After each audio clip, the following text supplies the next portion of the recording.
നിങ്ങൾക്കറിയുന്ന പോലെ ഈ നമ്മുടെ ലോൺ ആപ്പുകാരനെ ഡൽഹി പോയി പിടിച്ചു. ഇപ്പോഴും ഈ ഡോക്ടർ റാം എന്ന് പറയുന്നത്, കാരണം അയാൾ യഥാർത്ഥത്തിൽ ഒരു അധ്യാപകൻ, പ്രത്യേകിച്ച് അദ്ദേഹം ആന്ധ്രയിൽ ഇങ്ങനെയുള്ള ഒരു പിന്നോക്ക സമുദായ അംഗമാണെന്നൊക്കെ അദ്ദേഹം അവകാശവാദം ഉന്നയിക്കുമ്പോഴും അദ്ദേഹം വളരെ പച്ചയായിട്ടുള്ള ജാതി വെറിയാണ് അവിടെ പറഞ്ഞത്. അപ്പോൾ ഇവർക്കൊക്കെ എങ്ങനെയാണ് ഈ കോളേജുകളിൽ, പ്രത്യേകിച്ച് ഈ സംസ്ഥാനത്ത് വിദ്യാർത്ഥി സംഘടനകളൊക്കെ ഇത്രയും ശക്തമായി നിൽക്കുന്ന ഒരു സംസ്ഥാനത്ത് എങ്ങനെയാണ് ഈ അധ്യാപകർക്ക് ഇത്രയും വലിയ കരുത്ത് കിട്ടുന്നതെന്നാണ് എനിക്ക് മനസ്സിലാകാത്തത്. കേരളത്തിൽ 2000 കാലഘട്ടത്തിലാണ് ഈ സ്വാശ്രയ കോളേജുകൾ ഇത്രയധികം സജീവമാകുന്നത്. നേരത്തെ സാറ് തന്നെ പറഞ്ഞതുപോലെ 2004 ഈ രഞ്ജിനിയസ് ആനന്ദിൻ്റെ സംഭവം ഉണ്ടാകുന്നത്. അതിനുശേഷം 2006 വന്നിട്ടുള്ള ഇടതുപക്ഷ ഗവൺമെൻറ് ഇത് അന്വേഷിക്കുന്നതിന് വേണ്ടിയിട്ട് ഒരു ഗാലിത് കമ്മീഷൻ എന്ന രീതിയിൽ ഒരു കമ്മീഷൻ നിയോഗിച്ചു. പക്ഷേ 2 വർഷത്തിന് ശേഷം ഈ കമ്മീഷൻ റിപ്പോർട്ട് സമർപ്പിച്ചെങ്കിലും ആ കമ്മീഷൻ്റെ റിപ്പോർട്ട് അനുസരിച്ച് ഒരു ചർച്ച നടത്താൻ വേണ്ടിയിട്ടോ ആ കമ്മീഷൻ എന്താണ് പറഞ്ഞത് എന്നുള്ളതിൽ ഒരു നടപടി എടുക്കാൻ പോലോ പിന്നീട് വന്നിട്ടുള്ള ഇടതുപക്ഷ ഗവൺമെൻറ്റോ അല്ലെങ്കിൽ ഇടതുപക്ഷ ഗവൺമെൻറ്റോ ആരും ശ്രമിച്ചിട്ടില്ല.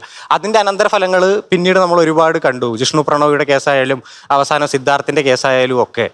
അപ്പോൾ ഈ മാനേജ്മെൻറ്റ്, സ്വാശ്രയ കോളേജുകളുടെ മാനേജ്മെൻറ്റുകളെ കയറൂരി വിട്ടിരിക്കുന്ന ഒരു സാഹചര്യമാണ് കേരളത്തിലുള്ളത്. ഈ മാനേജ്മെൻറ്റുകൾ എന്താണ് ചെയ്യുന്നത് എന്ന് മോണിറ്റർ ചെയ്യാൻ പോലും ഉള്ള ഒരു സംവിധാനം കേരളത്തിൽ. അല്ല, വിദ്യാർത്ഥികളുടെ ഒരു ചെറുത്തുനിൽപ്പും ഉണ്ടാകുന്നില്ലല്ലോ. ഇപ്പോൾ നമ്മളിപ്പം ചില കേന്ദ്രങ്ങൾ അതൊക്കെ നടക്കുന്നു എന്ന് പറഞ്ഞാലും നിങ്ങളെ വിദ്യാർത്ഥി സംഘടനകൾക്ക് ഇതിനകത്തൊരു വലിയ റോളില്ലേ?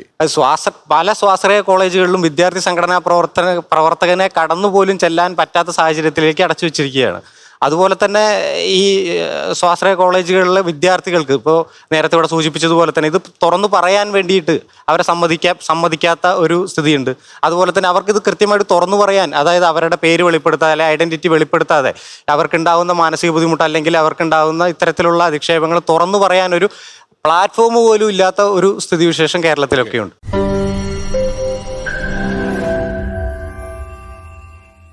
ലോകത്തെവിടെയായാലും ഏത് സമയത്തും 24 വാർത്തകളും ഓഗ്മെന്റഡ് റിയാലിറ്റി പാക്കേജുകളും എക്സ്പ്ലെയിനറുകളും വിശദമായി കാണാൻ ഞങ്ങളുടെ യൂട്യൂബ് ചാനൽ നിങ്ങൾക്ക് സബ്സ്ക്രൈബ് ചെയ്യാം.